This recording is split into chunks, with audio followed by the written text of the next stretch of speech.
I see you. You all over social media, creating criteria, infecting the minds of the young ones like bacteria. But I want you to listen to understand and not listen to fight back or criticize like you have always done in interviews. I want you to listen. You are in a position to change things in the nation of Zambia, because when we see you, we see the president. And I want you to listen and understand, not to listen and criticize and fight back like you have always been doing.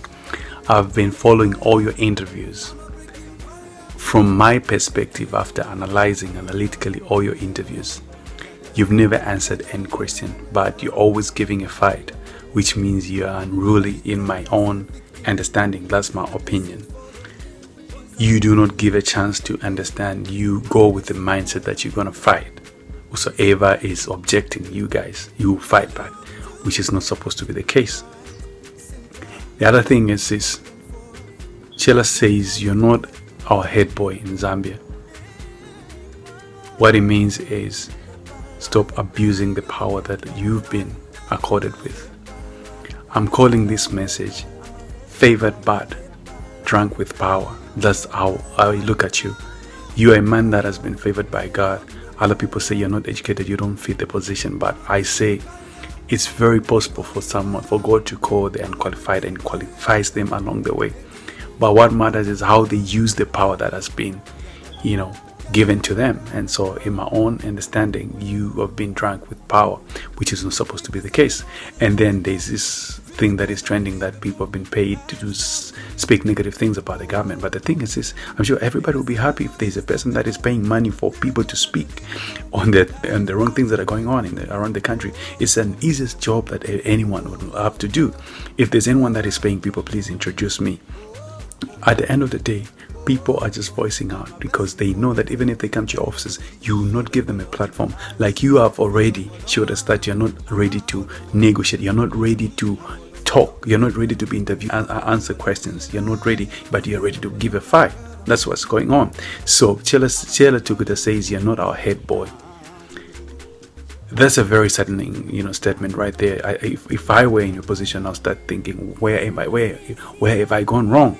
Because believe you me, no matter how many cadres you have, cadres alone can't vote for you into power.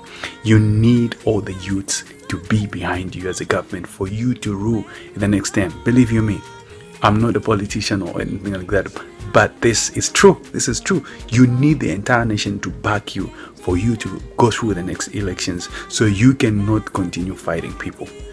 Begin to reason with people and begin to see you yourself, where are you going wrong. The only reason why people are voicing out should be a stepping stone for you guys to say, okay, let's pay attention, let's listen to these people, what do they want? And that's the only way you can improve on those things. But if you continue giving them fight, which means you're threatened by these people, you are in a position where you are representing our president. You are representing him, and then which means you are using undue influence on the young people, because you are in a place where you're more advantaged in terms of the young people. You have the power to command the police. Even if they know what you're doing is wrong, they'll still come and do the job because you're in that position. That's your stature allows you to command the police. You are representing the president of Zambia. So when we see you, we see the president. So that's what you're doing. But what I'm saying is stop using undue influence on the youths of Zambia. Begin to reason with them. Begin to hear them. That's the only way you're going to bring solutions in Zambia. Not fighting them, not trying to use the police against them. That's not going to work. Sit down, listen to them, improve on the things they're telling you. That's the only way you're going to stand a chance to scope the next elections. This is a simple advice. Stop fighting them. You can't fight the entire nation.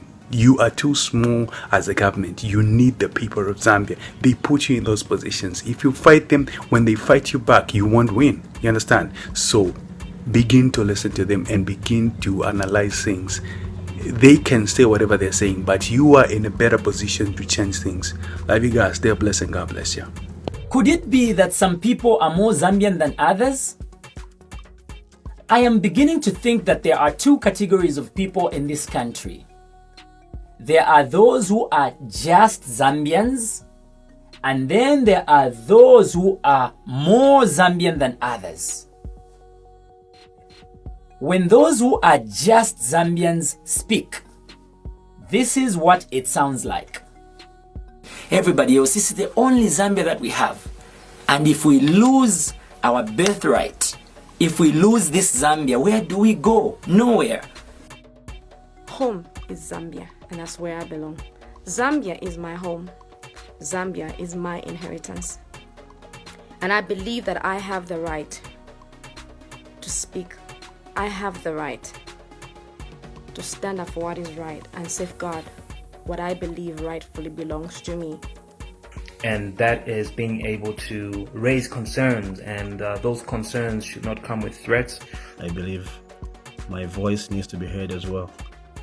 So much has been heard, so much has been said, and we don't know really what's going on, like everyone is just asking questions because there's no answers out there.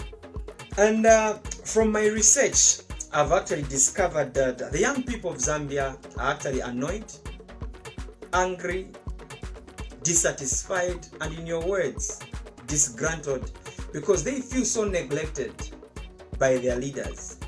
They feel their leaders no longer represent their interests, but would rather represent the interests of foreigners who come in the name of investors, despite the fact that they show actions of racism and slavery.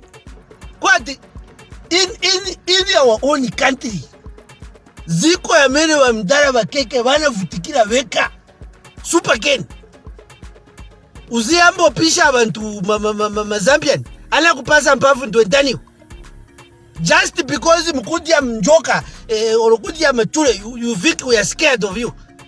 Let me tell you, tomela condition of our life. Some of us Zambians, we are very annoyed people. If you people can eat a snake, if tu for mkudia nsima na soti kusirisa. That's how annoyed we can be at times, or strong we can be. Have we exhausted all our options within the country? Don't we have well-qualified technocrats to handle this situation? I have questions. So all we are saying is we need answers. And when we ask the questions, you are telling us to shut up. It doesn't work like that. We are in a democracy, not a dictatorship. Zambia is owned by Zambians, not by individuals. The young people of Zambia feel annoyed, angry, dissatisfied, and in your words, disgruntled, because they feel the only time politicians and their leaders, whether from the ruling or opposition, value them is election time, because that is the time they want protection and security from these young people, and they are used as tools of violence. My concern is the way in which our concerns are being received, and my message is to the minister and the leadership in this country. If we are not permitted to raise concerns, what are we permitted to do? Where are the technocrats that can handle the situation? Where are the Dambisa Moyas of this world? Have we tried to reach out to all our people and they have said they're not able to handle the situation? Please, we need answers. We're not in any way trying to incite violence. And I know that the believers out there that have been saying, no, you guys need to stay off this. It's not your lane. It's not your place. But for us, this is the only Zambia that we have. And we've got to safeguard it. It's the only inheritance that our children can have.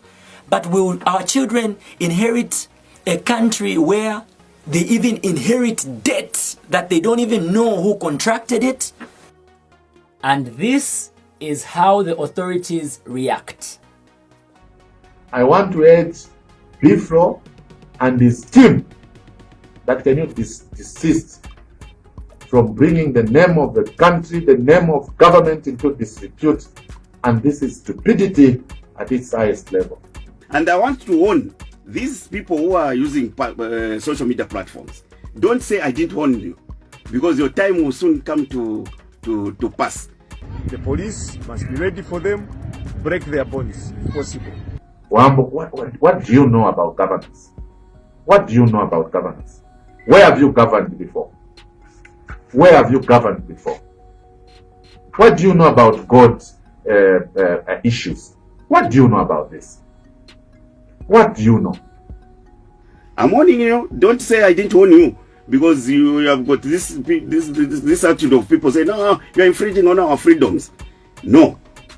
And for me, as a minister for Lusaka Province, I can assure these boys that they are too naked to misbehave. Too naked to misbehave. Let them know their boundaries. I thank you. I thank you. And now when those who are more Zambian than others speak, this is what it looks like. So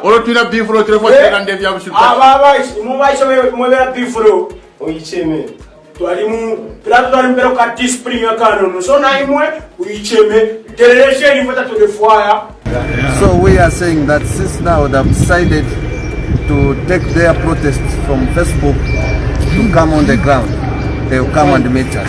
Kakupona mwa chakopa belti mambo kusefia bumbuli mbuli murembo nakati na karibu shanshan wala mitanturisha mundemie bayibu. But we are saying now enough is enough. It's limiting them.